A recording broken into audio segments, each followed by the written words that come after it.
Hati kita bisa klaim firman, tapi jangan pernah marah sama Tuhan atau kecewa karena jalan yang lebih tinggi dari jalan kita. Puji Tuhan. Ambil Alkitab, langsung aja buka dengan saya di Amos. Kitab Amos di Perjanjian Lama, pasal yang ke-9, ayat 13 sampai 15. Tapi saya mau baca dari ayat 11 dulu ya. Amos 9, ayat 11. Pada hari itu aku akan mendirikan kembali pondok Daud yang telah roboh. Aku akan menutup pecahan di dindingnya dan akan mendirikan kembali reruntuhannya.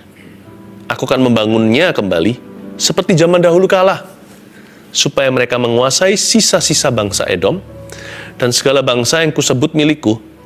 Demikianlah firman Tuhan yang melakukan hal ini. Waktu Tuhan menyediakan. Yes, waktu Tuhan menyediakan. Ayat 13-15 kita baca sekarang. Sesungguhnya waktu akan datang, demikianlah firman Tuhan, bahwa pembajak akan tepat menyusul penuai, dan pengirik buah anggur penabur benih. Gunung-gunung akan meniriskan anggur baru, dan segala bukit akan kebanjiran. Aku akan memulihkan kembali umatku Israel. Mereka akan membangun kota-kota yang licin tandas dan mendiaminya. Mereka akan menanami kebun-kebun anggur dan minum anggurnya. Mereka akan membuat kebun-kebun buah-buahan dan makan buahnya. Maka aku akan menanam mereka di tanah mereka, dan mereka tidak akan dicabut lagi dari tanah yang telah kuberikan kepada mereka. Firman Tuhan Allahmu. Waktu Tuhan menyediakan, buahnya seperti apa? When God provides, what are the fruits in your life? Kalau Tuhan menyediakan dari perbendaharaan Allah, Allahku akan mencukupi segala keperluanku menurut kekayaan dan kemuliaannya di dalam Kristus Yesus. Itu buahnya seperti apa dalam kehidupan kita? Kita baca sekali lagi ayat 13, sesungguhnya waktu akan datang, waktu Tuhan menyediakan. Demikianlah firman Tuhan, bahwa pembajak akan tepat menyusul penuai, dan pengirik buah anggur penabur benih. When God provides, waktu Tuhan menyediakan tahun ini buat Anda, pekerjaan Anda, buat keluarga Anda, buahnya seperti apa? Tanda-tanda bahwa the supernatural provision of God has arrived. Kalau penyediaan supranatural Allah telah tiba dalam kehidupan kita, yang pertama, catat itu, buah datang dengan cepat. Kalau kita mau diproses sama Tuhan, karakter kita ditempa. Tetapi ketika Tuhan menyediakan, berkat itu tiba tanpa proses, saudara. Buah itu datang begitu cepat. Saya bisa merasakan betapa melimpahnya tuaian yang dinubuatkan oleh Amos di sini. Dan semangat tanah untuk bertumbuh itu luar biasa sekali. Sampai-sampai di ayat 13 bunyinya, 13b, pembajak akan tepat menyusul penuai. Baru bajak tanah sudah menuai. Pembajak dan penuai kerja seladang. Harusnya kan enggak, musimnya berbeda. Pembajak dulu nih, lalu nanti menunggu, setelah menanti penuai tiba. Sama dengan kalau kita renovasi rumah atau kita bangun rumah, kan pertama-tama fondasi, nggak langsung interior desainnya. Kecuali rumah itu begitu kilat cepat, supranatural adanya, sampai-sampai baru bangun fondasinya, baru di-tackle, begitulah. Sudah langsung semua jadi. Interior desain pun tiba, nggak mungkin kan? Yang namanya pekerjaan kasar dengan pekerjaan alusan di waktu yang sama. Tapi ini, di waktu yang berbarengan, pembajak akan tepat menyusul penuai, pengirik buah anggur penabur benih. Saking cepatnya balap-balapan, menabur menuai semusiman. Buah datang dengan sangat cepat. Saya anggap ini adalah sebuah nubuat. Tahun ini akan terjadi percepatan itu. Akselerasi yang dari Tuhan.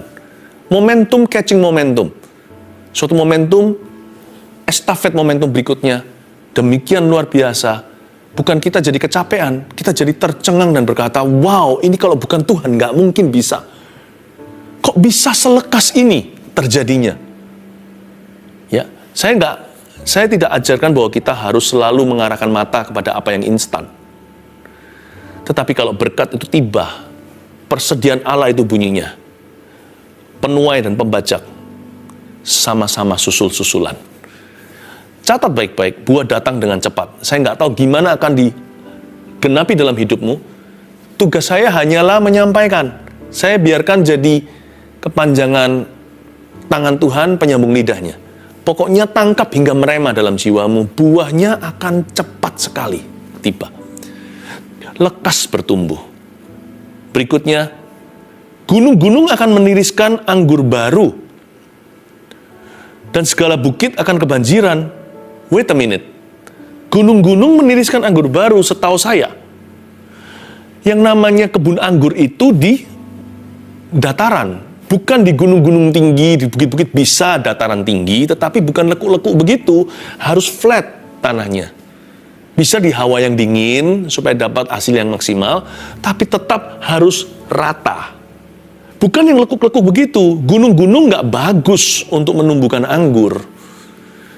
Anggur tidak tumbuh di bukit-bukit yang lekuk-lekukannya tidak bisa dijadikan hamparan kebun buah-buahan. Kedua, buah datang dari tempat yang tidak terduga. Grapevines don't grow well on mountains or high hills, but on plains, my friends.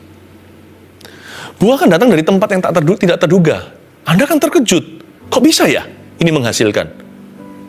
Kok bisa ya ini berhasil? Kok bisa ya? Nggak masuk akal. Yang ini nggak saya sangka. Kalau orang itu sih, semua orang tahu. Tapi mana mungkin dari orang ini? Kok bisa? Ini sudah di luar rumus saya. Nggak ada teorinya. Buah datang dari tempat yang tidak terduga. Lalu di sana dikatakan, gunung-gunung kan meniriskan anggur baru. Selain gunung-gunung, Anda garis bawahi tadi untuk poin kedua. Poin ketiga, terletak pada kata anggur baru. Anggur baru di sini dalam bahasa Inggrisnya adalah the mountains will drip with sweet wine. Bukan hanya wine, bisa memproduksi anggur aja, wine yang berkualitas tinggi udah luar biasa. Yang ini buahnya itu very sweet. Kita bisa aja menumbuhkan buah asal-asalan, tapi waktu dimakan nggak enak. Bisa aja kita tanam cabai rawit, tapi cabainya nggak pedas. Atau tanam mangga, pohon mangga, mangganya asam. Masam maksudnya, tidak manis. Saya pernah makan dulu, dikasih teman stroberi dari luar negeri. Mungkin karena hawanya dingin kali. Makan itu manis sekali, nggak perlu tambah gula, tambah coklat, segar, gemuk, bulat, manis. Makanya dijual mahal. Yang ini gunung-gunung akan meniriskan anggur baru. Kata anggur baru itu new wine, sweet wine, the best wine. Catat ini yang ketiga. Waktu Tuhan menyediakan buahnya kayak apa? Buah datang dalam kualitas. Saya jadi ingat anggur di Kana. Ketika Yesus mengubah air menjadi anggur di pernikahan itu, mujizat pertama. Anggur yang Tuhan ubah dari air biasa itu sampai di akhir pesta. Orang Yahudi kalau pesta bukan berapa jam kayak kita kondangan. Mereka itu pesta seperti orang India, berhari-hari. Sampai hari terakhir di penghujung minggu, itu anggur tetap manis. Biasanya kalau zaman saya kecil dulu ya, dikasih soda. Kita minum sedikit, wah enak, keras sekali soft drinksnya. Tapi nanti menjelang akhir acara, kok sudah rasanya nggak sama, karena dicampur air, kehabisan stok, atau curi kualitas. Ya kan, supaya untuk menghemat materi. Tuhan Yesus nggak seperti itu. Apa yang Tuhan tumbuhkan, tidak ada yang masam. Tuhan hanya menumbuhkan anggur manis, the best of grapes. Dia nggak pernah menumbuhkan buah yang membuat ngilu gigi. Dia nggak pernah menumbuhkan sayur atau menanam sayur-sayuran di kebun hidupan kita yang bukan hanya tidak hijau, tetapi banyak kutunya. Tuhan itu selalu menumbuhkan yang terbaik. Apapun yang dibuahkan, yang berbuah dari hasil persekutuan kita dengan Kristus, itu buahnya the best. Buah yang datang dari Tuhan selalu dalam kualitas, tibanya. Seperti anggur di Kana, hingga akhir acara, anggur itu terbaik sampai dipuji sama para tamu yang tidak tahu bahwa itu sebenarnya mujizat Yesus di Kana itu. Mereka berkata, tuan rumah, Anda luar biasa. Anda memperlakukan semua guest seperti VIP. Hingga akhir acara, anggur yang the best yang keluar. Luar biasa sekali. Itulah buah yang dari Tuhan. Kalau Tuhan menyediakan, buahnya pasti berkualiti. Dan berikutnya ada kalimat, dan segala bukit akan kebanjiran. Garis bawahi kata kebanjiran. Pertumbuhan itu dari Kristus loh. Siapa bilang angka tidak perlu? Memang angka bukan segala sesuatu. Jangan sedikit-sedikit lihat scoreboardnya. Kalau main tenis lagi ada perlombaan turnamen gitu, lihat skor, papan skornya terus ya. Nggak menang-menang pertandingannya, bisa di-smash sama lawan. Tentunya kita fokus yang excellent dalam pekerjaan, dalam kerohanian, dalam hubungan. Namun demikian, apa yang dari Tuhan pasti bertumbuh secara jumlah. Makanya ada satu kitab di dalam Perjanjian Lama, dalam 5 kitab pertama Torah, salah satunya namanya Bilangan, Numbers. Roh Kudus loh, yang tulis jumlah orang bertobat saat Pentakosta, 3.000 bukan? Lalu setelah itu jumlah mereka menjadi 5.000, dicatat di situ. Tuhan itu yang mecah-mecah 5 roti 2 ikan, remember? Memberi makan berapa orang? 5.000 laki-laki. Mana bisa 5 tambah 2 sama dengan 5.000? Itu kalau bukan Tuhan. 5 tambah 2 harusnya 7. 5 roti 2 ikan ya paling tidak kasih makan masing-masing satu orang kan 7 orang. Hanya Tuhan yang bisa membuat 5 plus 2 equals 5,000. Hanya Tuhan yang bisa membuat begitu. Buah datang dalam kuantitas. Saya percaya Tuhan akan tambahkan. Increase comes from Jesus. Paulus boleh menanam, Apolos menyiram, tapi Tuhan yang menumbuhkan. By the way, supaya Anda tahu, setiap kali Anda tulis kalau lagi teks seseorang, lagi chatting, mengakhiri perbincangan, Anda berkata GBU, Anda tahu arti GBU itu apa? Itu bukan denominasi gereja apa. GBU itu God bless you. May God bless you, biarkan Allah memberkatimu. Kata bless di situ artinya increase. Dengan kata lain, kalau Anda berkata may God bless you, Anda sedang mendoakan orang lain untuk di-increase oleh Tuhan. Anda sedang berkata begini, may God increase you. May God increase your business. Biar Tuhan menambahi anakmu jikalau masih menunggu momongan baru. Biar Tuhan menambahkan teritoria, menambahkan propertimu. Biar Tuhan menumbuhkan bisnismu. Biar Tuhan menambahkan kemenangan dalam perjalanan rohanimu. Biar Tuhan menambahkan jiwa-jiwa yang Tuhan selamatkan lewat hidupmu. Biar Tuhan semakin memperlebar gedungmu. Biar Tuhan membuat jemaat bertambah. Biar Tuhan membuatmu bertumbuh dalam segala sesuatu. Itu yang disebut buah datang dalam kuantitas. Segala bukit akan kebanjiran. Bukan hanya Tuhan bikin anggur manis, anggur yang terbaik, the best wine atau anggur baru dari gunung-gunung itu, tetapi bukit-bukit itu banjir anggur. Seperti hulu ke hilir dari atas gunung, seperti bak urapan di kepala Harun, kejanggut jubahnya turun, itu seperti mengalir ke bawah. Bayangin banjir dari pegunungan, bukan hanya Tuhan kasih 1-2 botol anggur yang terbaik, tapi dibanjirkan sehingga seperti bendungan. You know your God is not small. Allahmu tidak kecil. Allahmu itu besar. Tuhan kasih infinity di balik 5 tambah 2, 5 roti 2 ikan. Tuhan hanya beritahu 5.000 laki-laki supaya tidak ada titik, supaya tidak ada konklusinya. Yang bisa diketahui adalah 5.000 kakak. Tapi Allah terus bertambah. Persediaannya tak terhingga. Our God knows no boundary. Tapi Tuhan tahu bagaimana membatasi kita setiap hari dengan rezeki yang secukupnya. Berikan padaku hari ini makananku yang secukupnya. Hati yang konten, yang mudah puas, hati yang mudah bersyukur, bukanlah hati yang kecil. Malah Tuhan akan tambah-tambahkan. Asal jangan begini ya sama Kristus dalam hidup ini. Menggenggam, punyaku, jangan begitu. Belajar sama Tuhan begini. terjadilah kepadaku sesuai kehendak-Mu. Saya bukan bicara tentang materi, saya bicara tentang apapun, saya bicara tentang hidup ini jangan begitu orientasinya. Hidup ini harus berserah, tahu siapa sumbernya, dan biarkan kita hanya menjadi salurannya. Saat teduh ini sudah berapa lama sih? Wahyu tidak pernah berhenti, tidak pernah habis. Penyediaan itu bukan hanya bicara tentang barang atau benda, apalagi uang. Penyediaan itu juga bicara tentang pewahyuan. Kadang-kadang saya cuma berpikir dengan tim yang ada kru di balik layar. Kok nggak habis-habis ya Tuhan itu memberkati umatnya. Baik itu urapan, hikmat, marifat. Ini bukan dari kami. Saya terbatas, saudara. Tapi ketika tanganmu nggak begini, Tuhan salurkan. Anda bisa menjadi saluran, Tuhan alirkan segalanya.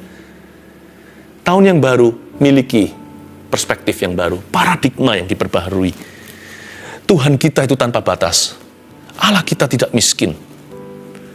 Allah kita tidak pelit, apalagi kikir. Buah yang datang dari Tuhan akan melimpah ruah. Kalau Tuhan bikin anggur, bikin minuman, itu sampai banjir dari bukit ke bawah. Pialaku penuh melimpah, Mazmur 23. Oh, luar biasa. 1, 2, 3, 4 jangan lupa Anda catat. Saya lanjutkan sedikit lagi, di ayat 14 dan 15 saja. Aku akan memulihkan kembali umatku Israel. Coba coba Anda perhatikan kata aku akan. Aku akan memulihkan kembali umatku Israel, itu pekerjaan Tuhan.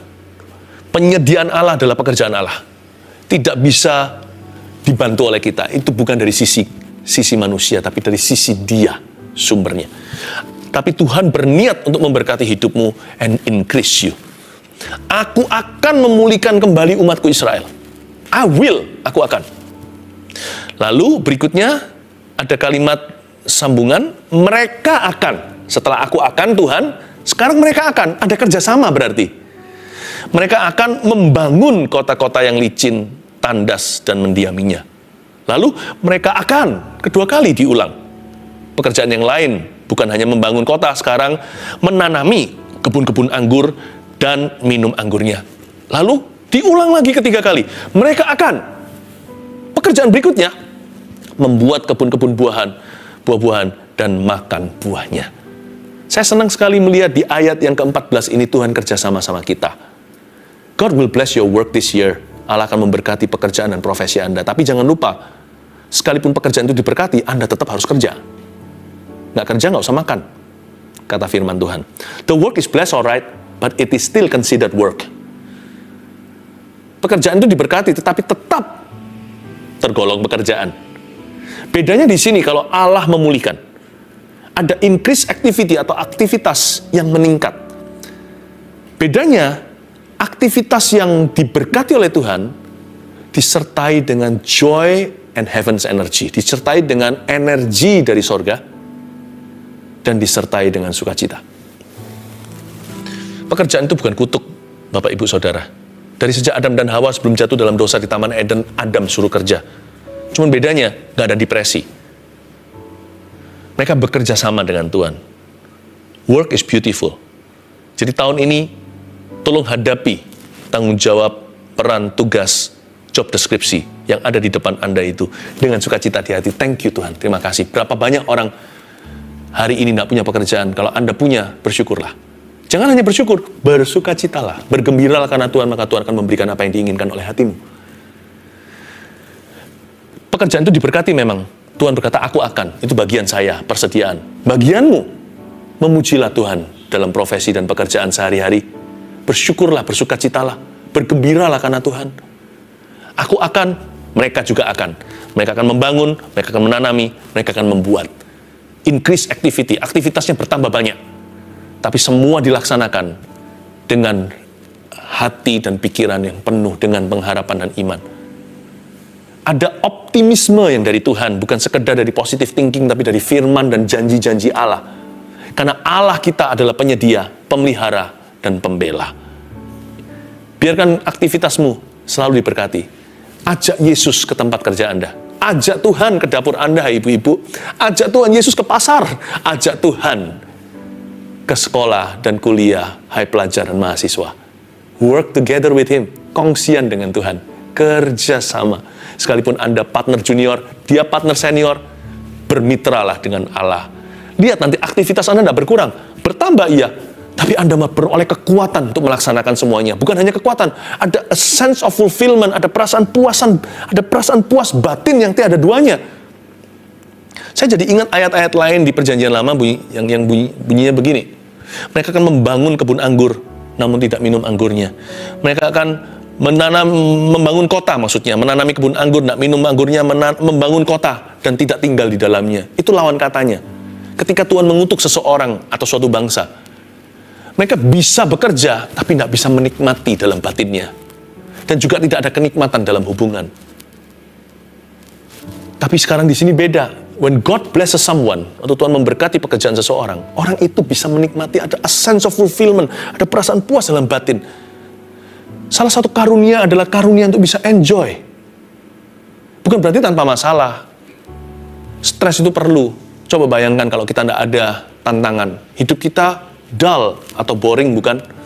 Lama-lama jadi pikun, jadi orang karena nggak ada sesuatu yang dituju, nggak ada sesuatu yang perlu yang bisa mengasah otak kita dan menempa mental kita. Tapi segala masalah kita, every test will become testimony. Setiap ujian bisa menjadi kesaksian kalau Tuhan beserta. Bukan berarti yang penting enaknya. Waktu ikut Tuhan itu juga banyak tantangan, banyak pencobaan, bahkan penderitaan. Tapi bersama Tuhan, Dia bekerja sama dalam segala perkara, selalu mendatangkan kebaikan.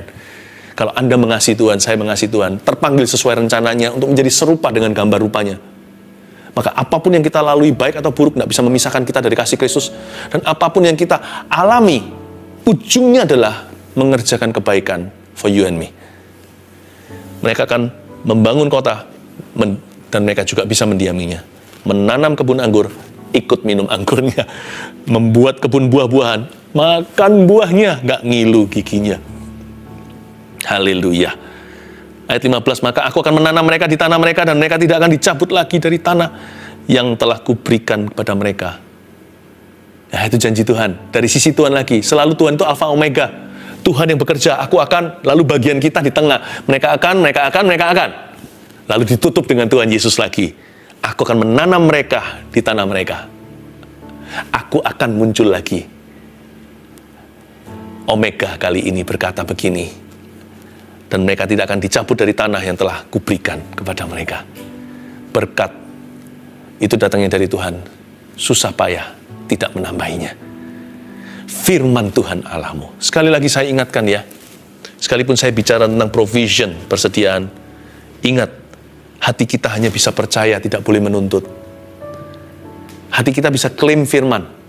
Tapi jangan pernah marah sama Tuhan atau kecewa karena jalan yang lebih tinggi dari jalan kita.